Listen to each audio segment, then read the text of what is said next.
खोल दे पंख मेरे कहता है परिंदा। खोल दे पंख मेरे कहता है परिंदा, अभी तो और उड़ान बाकी है। ये जमीन मंजिल नहीं है मेरी, अभी तो पूरा आसमान बाकी है। Hello everyone, my name is गुरु टेहंगुरी और मैं हाजिर हो गया हूँ सेशन 2022-23 मोस्ट इंपॉर्टेंट वीडियो के साथ। आज की वीडियो हम स्टार्टिंग से देखने वाले हैं कि भाई ऐसे कौन से स्टेप्स हैं जो हमें लेना है, ऐसा कौन सा एक रास्ता है जिस पर हमें चलना है अगर हम चाहते हैं कि हम बहुत अच्छा स्कोर करें अपने बोर्ड एग्जाम में। अगर आप इस वीडियो को दिल लगाकर फॉलो करते हैं, जो भी चीजें मैं बता रहा हूं उसको फॉलो करते हैं, तो आपको 98% प्लस लाने से कोई भी नहीं रोक सकता। वीडियो थोड़ी सी बड़ी हो सकती है लेकिन बहुत इंपॉर्टेंट वीडियो है, तो वीडियो पूरी देखिएगा। जो भी चीजें मैं आपको बता रहा हूं उसको अच्छे से समझिएगा। अगर मैं अपनी बात करूं तो क्लास 12th मैंने 95.6% स्कोर किए थे, तो मुझे बहुत अच्छे से पता है कि कौन सी ऐसी गलतियां हैं जो हमें नहीं करना है और कौन सा एक ऐसा रास्ता है जहां पर हमें चलना है। तो वीडियो पूरी देखिए, सीधा वीडियो चालू करते हैं बिना कोई टाइम वेस्ट किए। तो देखिए, अगर आपने इतना बड़ा एक ड्रीम लिया है कि मुझे 98% प्लस स्कोर करना है, तो कुछ चीजें हैं जो आपको करना पड़ेंगी। जितना बड़ा गोल रहता है उस तक पहुंचने का रास्ता उतना ही टेढ़ा मेढ़ा होता है। तो पर सारी चीजें मैंने लिख दी हैं, इस वीडियो हम इन्हीं को एक एक करके पूरा डिस्कस कर रहे होंगे। देखने में आपको डर लग रहा होगा भैया ने कितनी सारी चीजें लिख दी, लेकिन ऐसा बिल्कुल भी नहीं है। हमारी लाइफ रिलेटेड छोटी मोटी चीजें हैं, अगर उनको ही हमने सही कर लिया तो फिर कोई दिक्कत वाली बात होती नहीं है। तो इन सब चीजों को बारी बारी करके हम इस वीडियो में देखेंगे।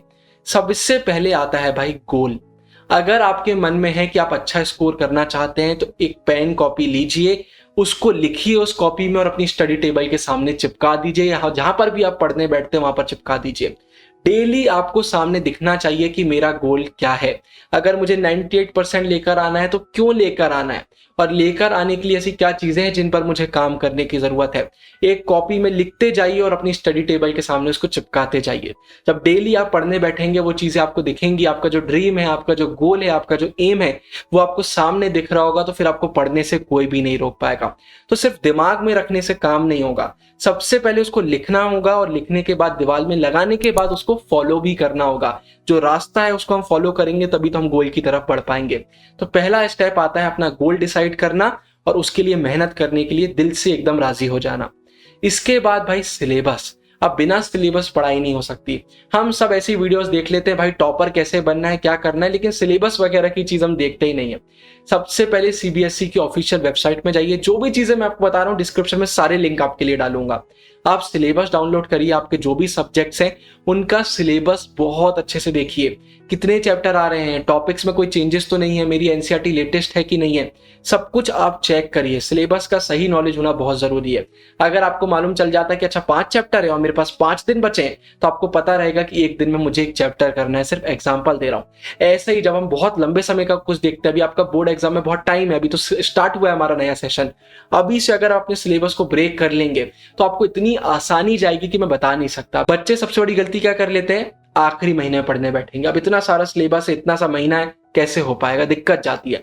लेकिन अभी से सिलेबस इतना है और टाइम इतना सारा है, अभी से आप अगर डेली पढ़ाई करेंगे तो आपको सब बहुत आसान लगेगा। सिलेबस आप 2 बार आराम से कर रहे होंगे, रिवीजन भी कर रहे होंगे। इसके बाद सिलेबस का आता है स्ट्रेटेजी। भाई टाइम टेबल भी बहुत जरूरी है। मैंने पहली वीडियो टाइम टेबल की नहीं बनाई क्योंकि पहले आपको एक सही रास्ता पता होना बहुत जरूरी है, लेकिन इसका यह मतलब नहीं है कि टाइम टेबल पर हमने कभी कुछ डिस्कस ही नहीं किया है। हमारे चैनल पर एक बहुत शानदार टाइम टेबल की वीडियो आई हुई है, ऊपर आई बटन में डाल दूंगा। ऐसा टाइम टेबल पूरे यूट्यूब पर आपको कहीं नहीं मिलेगा, कोई क्लिकबेट नहीं है। इस टाइम टेबल में मैंने आपके साथ मिलकर एक टाइम टेबल बनाया है। ये वीडियो आप किसी भी महीने किसी भी समय देखें, आपका एक टाइम टेबल बन जाएगा। मोस्ट प्रैक्टिकल टाइम टेबल ही है। ये टाइम टेबल बनाने के बाद चीजें आपको क्लियर हो जाएंगी पूरी तरीके से कि मुझे कैसे क्या पढ़ाई करना है। तो ये वीडियो आई बटन में भी है, डिस्क्रिप्शन में भी है। ये वीडियो जब आप पूरी देख लें उसके बाद आप टाइम टेबल वाली वीडियो देख रहे होंगे। स्ट्रेटेजी के बाद आता है स्कूल। अब एक बहुत बड़ा क्वेश्चन आता है 10th और 12th के बच्चों को कि अब स्कूल का क्या करना है। 9th में भी आने लगता है क्वेश्चन तो कि भाई अब सेल्फ स्टडी करें, स्कूल जाएं, क्या करना है।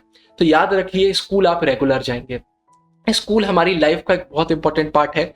जब टीचर स्कूल में कुछ पढ़ाते हैं फिर घर आके वही हम पढ़ रहे होते हैं, ट्यूशन कोचिंग में पढ़ रहे होते हैं, तो चीजें हमें और क्लियर हो जाती हैं। तो स्कूल एकदम आप रेगुलर जाएंगे, लेकिन हाँ, जब आपके फाइनल एग्जाम आ जाएंगे उस समय अगर आपके स्कूल में सिलेबस हो चुका है तो फिर आप स्कूल नहीं भी जाएंगे तो बिल्कुल चलेगा। वो समय होता है पूरा सेल्फ स्टडी करने का, सैंपल पेपर सॉल्व करने का, रिफ्रेशर देखने का, ज्यादा से ज्यादा क्वेश्चन करने का, तो उस समय फिर भाई अगर आप नहीं भी जाते हैं स्कूल तो कोई दिक्कत वाली बात नहीं है। लेकिन अभी स्टार्टिंग से आपको बिल्कुल रेगुलर रहना है स्कूल में। फिर स्कूल के बाद कोचिंग ट्यूशन। जैसे ही बच्चे बोर्ड क्लास में आते हैं सबसे पहला काम करते हैं कोचिंग ज्वाइन कर लेते हैं या फिर ट्यूशन ज्वाइन कर लेते हैं। लेकिन हम यानी कि द ट्विन ब्रोस कभी भी कोचिंग ट्यूशन रिकमेंड नहीं करते हैं। हमारा ये कहना है कि सबसे पहले आपको ये खुद देखना होगा कि आपको नीड भी है कि नहीं है। अगर आप एक ऐसे स्टूडेंट हैं जो स्कूल की पढ़ाई और सेल्फ स्टडी से बहुत अच्छा स्कोर कर लेते हैं, आपको जरूरत नहीं लगती है, आपको महसूस नहीं होता है कि मुझे कोचिंग ट्यूशन जाना चाहिए, तो फिर आप क्यों जाएंगे? फिर ऐसे में अगर आप कोचिंग वगैरह जा रहे हैं तो आप अपना सिर्फ और सिर्फ टाइम वेस्ट कर आ रहे हैं। लेकिन इसके जस्ट अपोजिट अगर आप एक ऐसे स्टूडेंट है जिसको जेन्युइनली प्रॉब्लम है किसी एक सब्जेक्ट में या दो सब्जेक्ट में कि नहीं भाई मुझसे सेल्फ स्टडी नहीं हो पाती है, मुझे डिफिकल्ट लगता है, उसके बाद भी देखिए क्या ये मैं यूट्यूब वगैरह से पढ़ सकता हूँ या आसपास कोई अच्छी कोचिंग ट्यूशन अवेलेबल भी है कि नहीं है। ये नहीं है कि मुझसे नहीं होता तो हम कहीं भी चले गए। अगर आपको कोई ऐसी कोचिंग देखने को मिलती है जो टाइम भी कम ले रही है आपको और बहुत अच्छा वहां पर पढ़ाया जा रहा है, फिर आप बिल्कुल जाइए। तो बैठिए और खुद डिसाइड करिए कि मुझे कोचिंग ट्यूशन की जरूरत भी है कि नहीं है। और ये आप डिसाइड कब कर पाएंगे? जब आप 1-2 महीने खुद से पढ़ाई कर देखेंगे, तब आपके सामने क्लियर आंसर होगा। फिर अगर आपको लगता है मुझे जाना चाहिए तो बिल्कुल जाइए, कोई बुराई नहीं है। लेकिन अगर आपको लगता है नहीं मुझे जरूरत नहीं है तो फिर जाने की भी कोई जरूरत नहीं है। ये बिल्कुल याद रखिए। टिप्स क्या दे सकता हूं मैं? अगर आप कोचिंग ट्यूशन नहीं जाना चाह रहे, क्रैश कोर्स आप कर सकते हैं। बहुत सारी ऐसी कोचिंग रहती है जो 1 महीने 2 महीने में पूरा सिलेबस करा देती है, तो एक अच्छे तरीके से रिवीजन टाइप का आपका और हो जाता है अगर आप बाद में कर रहे होते हैं। और अगर आप पहले कर लेते हैं तो बाद में फिर आप जब पढ़ाई कर रहे होते हैं तो आपको बहुत आसान वो लग रहा होता है। तो क्रैश कोर्स आप कर सकते हैं। यूट्यूब वीडियोस आप देख सकते हैं, यूट्यूब में सब आपके लिए फ्री ऑफ कॉस्ट अवेलेबल है। हमारे चैनल पर कितनी अच्छी एक्सप्लेनेशन वीडियोस आपके लिए आती है, आप बिल्कुल यूट्यूब वीडियोस को भी फॉलो कर सकते हैं। फिर इसके बाद बुक्स। तो देखिए मार्केट में जैसे जैसे बुक्स अवेलेबल होती जाएंगी हमारे चैनल पर हम आपके लिए वीडियोस बना देंगे जैसे हम पहले बनाते थे। अभी के लिए जब आपका सेशन स्टार्ट हुआ है तो एक बुक जो आपको 98% प्लस दिलवाएगी वो है आपकी एनसीईआरटी। अभी किसी और बुक में आपको देखने की जरूरत नहीं है, आप सिर्फ और सिर्फ एनसीईआरटी करिए। इसके बाद जब मार्केट में अच्छी अच्छी refresher, question bank, sample paper आने लगेंगे, चैनल पर आपको उससे रिलेटेड वीडियो मिल जाएगी, तब आप उन्हें परचेज करिएगा। हमेशा याद रखिए कोई भी आपसे कुछ भी बोले, पूरा पेपर एनसीईआरटी से ही आता है, एनसीईआरटी से बाहर कुछ भी नहीं आता। एक स्टूडेंट जिससे एनसीईआरटी बनती है उसको फुल स्कोर करने से कोई भी नहीं रोक सकता, ये चीज हमेशा याद रखिए। फिर बुक्स के बाद आता है नोट्स। तो नोट्स पर 2 बातें मुझे आपको बताना है। सबसे पहला भाई हम भी आपको free of cost notes provide करते हैं। ह्यूमैनिटीज क्लास 12 के प्रोवाइड करना हमने चालू कर दिए हैं, क्लास 10 के नोट्स बन रहे हैं, बहुत जल्दी वो भी आपको चैनल पर देखने को मिल जाएंगे। बहुत ही शानदार हैंड रिटन नोट्स होते हैं जहां पर पूरी एनसीईआरटी कवर करी जाती है। समरी नहीं देते हैं हम आपको कि समरी दे दी चैप्टर की, पूरा एनसीईआरटी का आपको एक्सप्लेन करते हैं अपने नोट्स के थ्रू। अगर आप नोट्स पढ़ लेंगे तो फिर आपको और कुछ करने की जरूरत ही नहीं रहेगी, इतने प्यारे ये नोट्स रहते हैं। तो जब हम आपको नोट्स देंगे तो आप उनको बिल्कुल पढ़ रहे होंगे, लेकिन इसका ये मतलब बिल्कुल भी नहीं है कि आपको खुद नोट्स नहीं बनाने हैं। खुद के नोट्स हमेशा बनाना चाहिए। जब आप लिखकर प्रैक्टिस करते हैं ना तो बहुत अच्छे से याद होता है।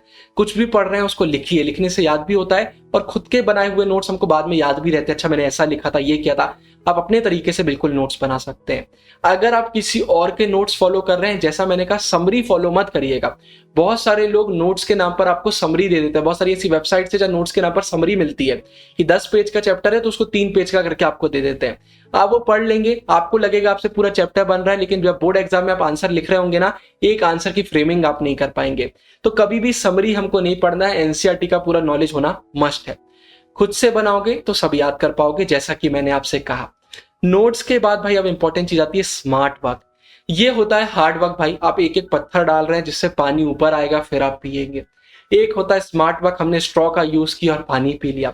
इससे मैं कहना क्या चाहता हूं, देखिए मैं आपको सिंपल स्मार्ट वर्क की डेफिनेशन बता देता हूं, क्योंकि सबके लिए स्मार्ट वर्क बहुत अलग होता है। हो सकता है जो चीज मेरे लिए स्मार्ट वर्क में आ रही हो वो आपके लिए ना आए, क्योंकि आप उस चीज में है ही नहीं स्मार्ट वर्क की। लेकिन अगर आपको डेफिनेशन पता है तो आप सब कर लेंगे। स्मार्ट वर्क की डेफिनेशन भाई सिंपल सी होती है, किसी भी एक काम को करने के ना बहुत सारे तरीके होते हैं। उन बहुत सारे तरीकों में से कुछ तरीके ऐसे होते हैं जो टाइम सबसे कम ले रहे होते हैं और सबसे ज्यादा इफेक्टिव वो तरीके होते हैं।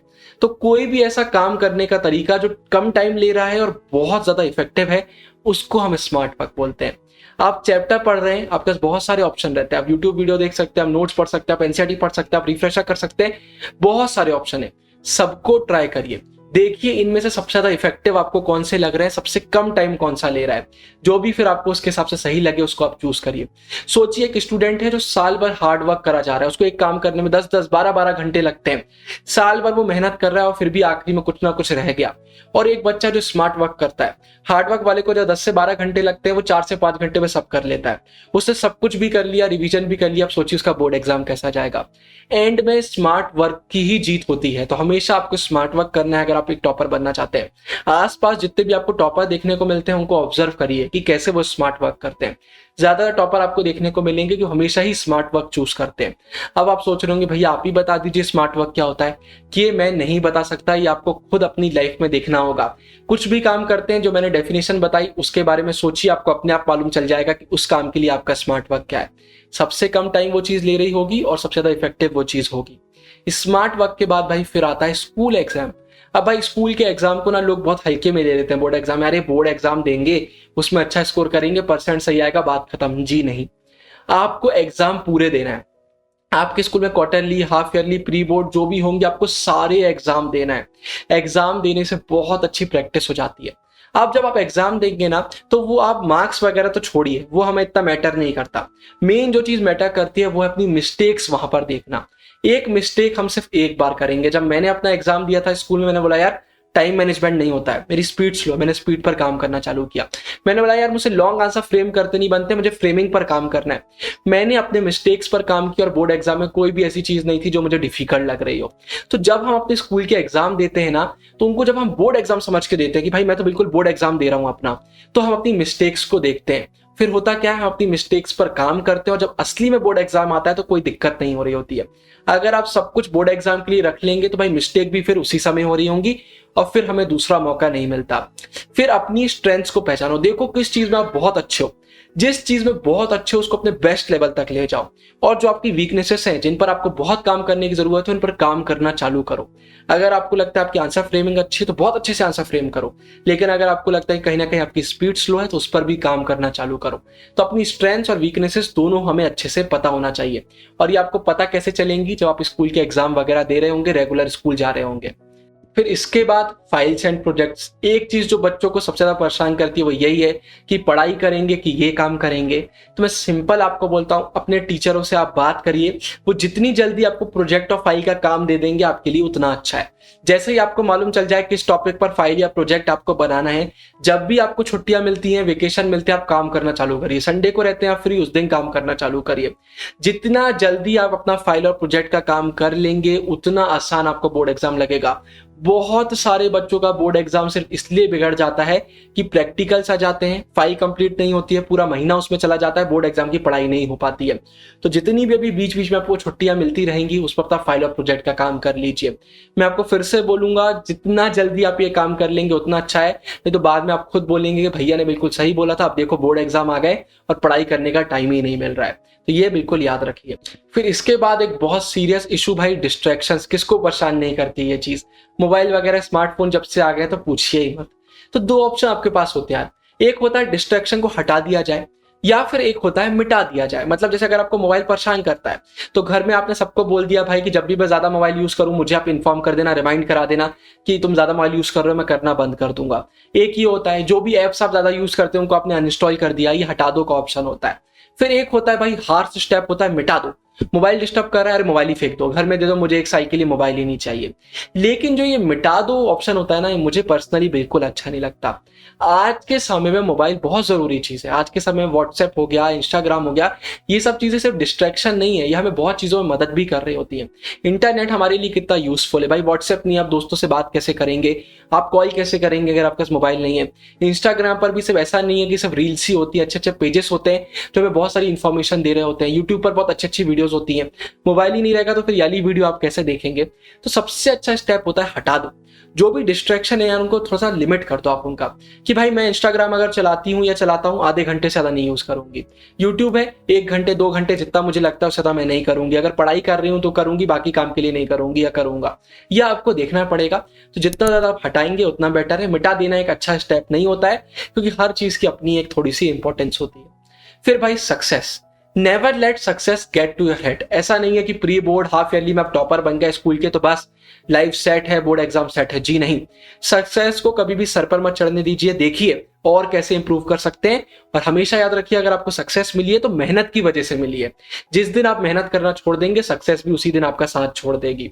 फिर भाई फेलियर, एक तो सक्सेस हो गया। Winners are losers who got up and gave it one more try. भाई विनर्स कौन होते हैं? वो लूजर होते हैं जो उठते हैं, फिर से एक और ट्राई देते हैं और फिर विनर बन जाते हैं। तो ट्राई डोंट क्राई। हमें रोना नहीं है, हमें ट्राई करते रहना है। अगर आपको ऐसा लग रहा है कि आप एक फेलियर हैं, आपसे कुछ नहीं हो पाता है, फिर से ट्राई करिए। हर एक टॉपर कभी ना कभी पढ़ाई में कमजोर होता है, लेकिन वो मेहनत करता जाता है और फिर एक टॉपर बन जाता है। तो फेलियर से हमें बिल्कुल भी घबराना नहीं है। इसके बाद लाइफ, हमेशा याद रखिए, बहुत सारे यूट्यूबर बहुत सारी वेबसाइट्स बताना भूल जाती हैं, लेकिन मैं आपको अपना बड़ा भाई मुझे समझिए बता रहा हूं। आपका ये जो स्कूल लाइफ है, जो आपके बोर्ड एग्जाम है, आपकी जो पढ़ाई है, ये आपकी लाइफ का एक पार्ट है। ये आपकी लाइफ नहीं है, इनको लाइफ मत समझिए। ये लाइफ का एक पार्ट है। पूरी लाइफ अपनी एंजॉय करिए, घूमिए फिरिए, सब करिए। पढ़ाई को लेकिन एक सही समय दीजिए। जब पढ़ाई का समय है तो बिल्कुल पढ़ाई करिए, लेकिन ये नहीं है कि पढ़ाई ही सब कुछ है, कि जिंदगी पूरी त्याग दी सिर्फ पढ़ाई में लग गए। ये गलती मत करिएगा। पढ़ाई लाइफ का पार्ट है, बहुत इंपॉर्टेंट पार्ट है, उसे पूरी हम इंपॉर्टेंस देंगे, लेकिन वो हमारी पूरी लाइफ को कंट्रोल नहीं कर रहा होगा। इसके बाद भाई फ्रेंड्स एंड फैमिली, बहुत सारे बच्चों को प्रॉब्लम होती है भाई कि भैया मेरे फ्रेंड्स अच्छे हैं कि नहीं, मैं पहचान नहीं पाता हूँ, फैमिली में ये प्रॉब्लम है वो है। तो मैं आपको बताना चाहता हूँ, आपके जो अपने लोग होते हैं ना, जो आपको दिल से चाहते हैं, वो कभी भी आपको अच्छा काम करने से नहीं रोकते। अगर आप पढ़ाई कर रहे हैं, आप मोबाइल कम यूज कर रहे हैं और कोई जन ऐसा है जो आपको बोल रहा है अरे पढ़ाई मत करो, मोबाइल ज्यादा यूज करो, तो एक हार्श ट्रुथ ये है कि वो शायद कभी आपका अपना था ही नहीं। तो अपनों को पहचानिए और उन्हीं के साथ रहिए। जो लोग फेक हैं उनसे जितना आप दूर रहेंगे उतना अच्छा है। याद रखिए, एक बाजू का सर्कल डिसाइड करता है आप क्या करेंगे। जो आपका एक सर्कल है ना, आपके दोस्त, फैमिली, आपका जो एनवायरमेंट है, वो डिसाइड करेगा कि आप लाइफ में क्या करने वाले हैं। और आपका एनवायरमेंट आप खुद चूज करते हैं, तो हमेशा अच्छा चूज करिए। इसके बाद फन डेज, इंजॉय करिए। जैसे पढ़ाई वगैरह नहीं है, अगर आप छुट्टी पर हैं तो थोड़ा बहुत इंजॉय करिए, कभी घूमने जाइए, सब करिए। लेकिन जब पढ़ाई का समय है तो सिर्फ पढ़ाई करना, हर दिन इंजॉय करने का नहीं होता है। आपके हाफ ईयरली चल रहे हैं और आप घूमने जा रहे हैं, वो चीज सही नहीं है। आपके बोर्ड एग्जाम चल रहे हैं और आप मस्ती कर रहे हैं, वो सही नहीं है। तो समय के हिसाब से काम करिए। इसके बाद रिवीजन, इस पर वीडियो आ चुकी है, डिस्क्रिप्शन में लिंक डाल दूंगा, ऊपर आई बटन में भी वीडियो डाल दूंगा, कि जब आपका पूरा सिलेबस हो जाए, ये बात की बात है, तब हम रिवीजन कैसे करते हैं। इसके बाद भाई आंसर राइटिंग, एक और इंपॉर्टेंट चीज है। बोर्ड एग्जाम में सबसे इंपॉर्टेंट अगर कोई चीज होती है तो आंसर राइटिंग होती है। अगर सब कुछ यहाँ दिमाग में है लेकिन उसको आप लिखकर एक्सप्रेस नहीं कर पा रहे तो आप कुछ भी नहीं कर सकते। तो हमारा आंसर राइटिंग पर एक 99 रुपीज का कोर्स आया हुआ है, सिर्फ और सिर्फ 99 रुपीज का। मतलब आप एक पिज्जा पार्टी स्किप करेंगे, कोर्स आपको मिल जाएगा। ये कोर्स हमने पेड जानबूझकर रखा है। जब पैसे लगते हैं ना तो लोग मेहनत करके काम करते हैं। जब आप पैसे देंगे 99 रुपीज इस कोर्स के लिए, तो इस कोर्स को फिर आप एकदम अच्छे से सुनेंगे, समझेंगे और इंप्लीमेंट करेंगे। तो इस कोर्स को अगर आपको परचेज करना है तो उसका लिंक भी मैं आपको डिस्क्रिप्शन में डाल दूंगा। इस वीडियो का ट्रेलर का डिस्क्रिप्शन में डाल दूंगा। कोर्स परचेज करने से पहले अगर आप चाहें तो ट्रेलर वाला वीडियो भी देख सकते हैं कि इस कोर्स में क्या क्या आपको मिलने वाला है। आंसर राइटिंग के बाद आखिरी में बोर्ड एग्जाम आता है। ऐसे ही आप मेहनत करते चले जाएंगे और आपको पता भी नहीं चलेगा, पूरा साल खत्म हो जाएगा, सेशन खत्म हो जाएगा और आपके बोर्ड एग्जाम हो जाएंगे। लेकिन अगर आपने इस वीडियो को अच्छे से फॉलो किया होगा, जो भी चीजें मैंने बताई उनको दिल लगाकर अगर आपने फॉलो किया होगा, तो जब आपके बोर्ड एग्जाम खत्म होंगे तो आप एक स्माइल के साथ लौट रहे होंगे, क्योंकि आपको अंदर से पता होगा कि आपका रिजल्ट बहुत अच्छा आने वाला है। फिर जैसे ही जिस दिन आपका रिजल्ट आएगा, जो डेफिनेटली बहुत अच्छा आने वाला है, अगर आपने इस वीडियो को फॉलो किया है, तो द ट्विन ब्रोस को मिठाई भेजना मत भूलिएगा। इसी के साथ यार आप सभी को ऑल द बेस्ट। अभी से मेहनत करने में लग जाइए, आगे का मत सोचिए। हमें कल का सोचते हुए, मेहनत करते हुए आगे बढ़ना है। आपका रिजल्ट अपने आप सही हो जाएगा। इसके बाद आपको कैसी वीडियोस चाहिए कमेंट सेक्शन में जरूर बताइए। ये तो आप बोल सकते हैं नए सेशन की स्टार्टिंग की वीडियो थी जब हम एक बेस बना रहे थे। अब बेस पर बिल्डिंग बनाने का समय आ गया है, तो बताइएगा किन टॉपिक पर आपको वीडियो चाहिए। ऊपर एंड स्क्रीन में आपके लिए इंपॉर्टेंट वीडियो डाल रहा हूँ, डिस्क्रिप्शन बिल्कुल चेक करिएगा, सारी इंपॉर्टेंट वीडियो डिस्क्रिप्शन में आपको मिल जाएंगी। अभी के लिए साइनिंग ऑफ, आपके प्यारे प्यारे गुरु भैया। Take care, bye bye.